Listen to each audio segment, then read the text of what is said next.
দাদা বাড়িতে আছেন? টনি দাদা, ও গো দাদা এসছে।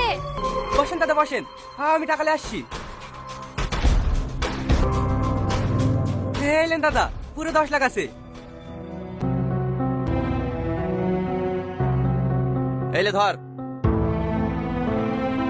এলেন।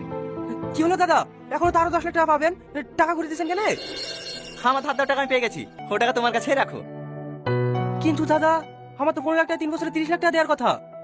সে আমি জানি, তুমি সমস্যায় পড়েছিলে বলে তো আমার কাছ থেকে টাকা ধার নিয়েছিলে। আমার ধার দেওয়া 15 লাখ টাকা আমি পেয়ে গেছি। আর সেদিন ভাবি করবে গুলি চালানোর জন্য, সরি, পারলে আমাকে ক্ষমা করে দিন। এই দাঁড়ি কেন, ওগুলো দে। এলেন ভাবি, এগুলো রাখেন। আসি দাদা। এভাবে চলে গেলে হয়? এতগুলো ফল নিয়ে এসছেন, একটু বসেন, 1 কাপ চা করে দিই। না না থাক ভাবি, আগে আপনি সুস্থ হন, অন্য দিনে শিখাবো।